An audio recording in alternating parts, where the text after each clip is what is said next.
All right, in this video, we are going to look at why it's important to understand the Rh antigen in terms of blood types. Okay, so this is where we see issues with pregnancy, actually.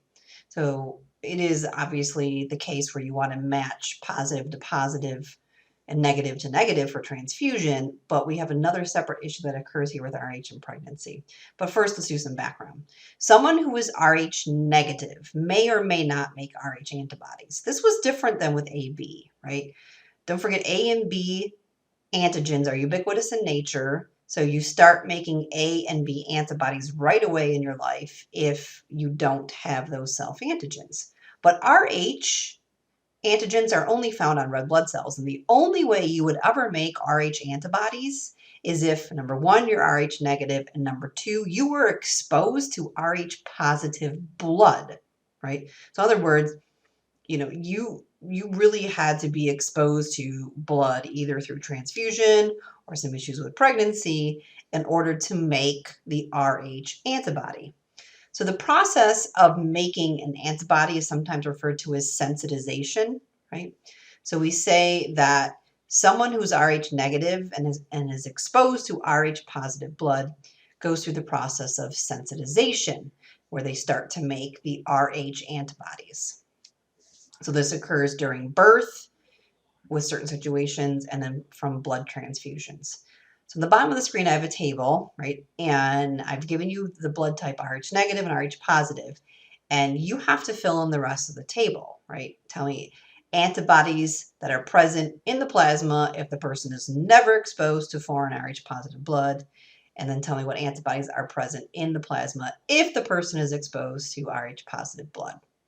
So go ahead and pause the video, fill out the table, and then press play to see if you got it right.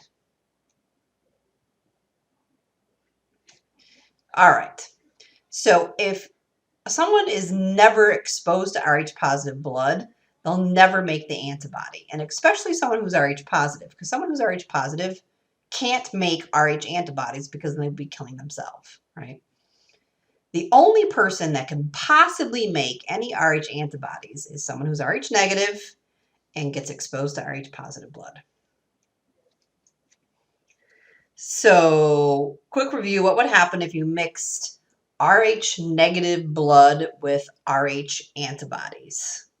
Would you get agglutination or no agglutination? So remember, antibodies bind to antigen, right? Rh negative means there is no antigen, so there's nothing for the antibodies to bind to, so you would get no agglutination. What would happen if you mixed Rh positive blood with Rh antibodies? If you said you would get agglutination, you're correct. The Rh antibodies will bind to the Rh antigen, causing agglutination. So what's the issue with Rh and pregnancy? First, a little bit on how babies are made.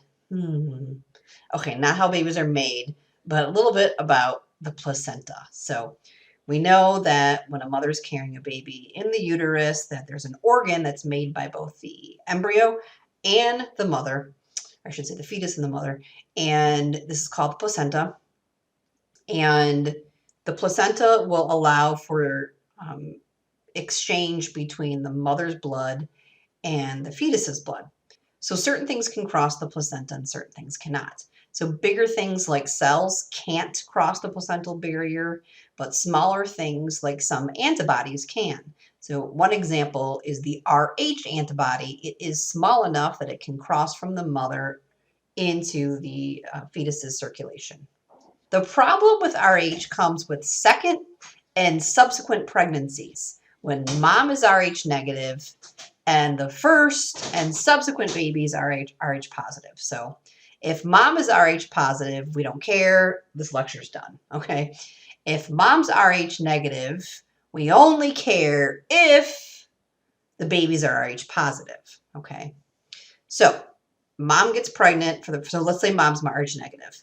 Mom gets pregnant for the first time with an Rh positive baby, okay? So when the delivery of the baby happens, the baby's blood and the mother's blood is going to mix together, and this will expose mom to the Rh antigen.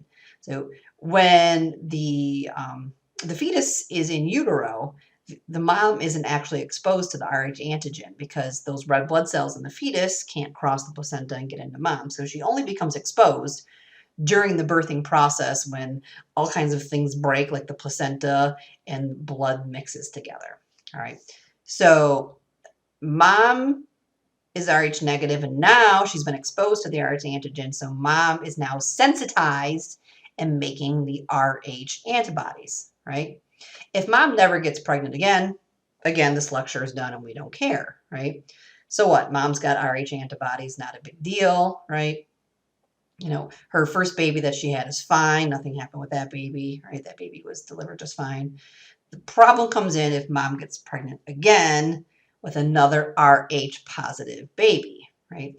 Because mom's antibodies can cross the placenta, unlike A and B antibodies.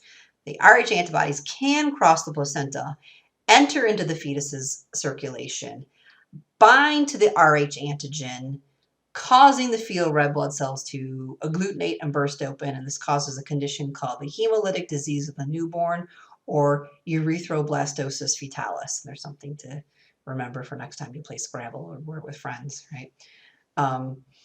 And despite my joke, this is obviously a very devastating condition, and it can lead to death in the fetus if certain precautions aren't made to avoid it. So this picture kind of shows you the process that we were talking about. So mom's Rh negative. This is her first pregnancy. The fetus is Rh positive, right? During the process of delivery, mom gets exposed to the Rh antigen, and then between pregnancies, the mother begins to make the Rh antigen, excuse me, the Rh antibody, excuse me. During the second pregnancy with another Rh positive fetus, mom's antibodies can then cross the placental barrier and then attack the fetal red blood cells. So good thing that we have a fix for this, and it's called RhoGAM, right? So basically what we do is if mom is Rh negative and we know the fetus is Rh positive, and this is even for the first pregnancy, very important to get this done in the first pregnancy, then what we do is we give mom antibodies that will coat any fetal red blood cells that enter mom. So basically, RhoGAM is a mixture of Rh antibodies, and you give them to mom so that if any of the Rh positive fetal red blood cells do get into mom during the birthing process, these antibodies are going to coat the outside of the fetal red blood cells by binding to the Rh antibodies will bind to the Rh antigen on the outside of the fetal red blood cells. And this prevents mom from sensitizing. So basically, the RhoGAM puts like a cloaking device, if you're into science fiction, on the outside of the fetal red blood cells and makes the fetal red blood cells invisible to the mother's immune system. So the mom never actually really ever is exposed to the Rh antigen, and mom will never make the Rh antibodies, right? So she can get pregnant a second time, and just she has to use the RhoGAM again so that if she becomes pregnant a third time, it's protected. So this works out pretty well. How do you know if the fetus is Rh positive? You don't check the fetus. Who do you check? Dad. That's getting into some genetics we don't have time for. So here's an example of what a fetal red blood cell might look like with the RhoGAM coated on the outside. So it binds to all those Rh antigens, preventing mother's immune system from ever being exposed to the antigen. All right, so go ahead and pause the video and try to answer these review questions. When you're ready, hit play to check your answers.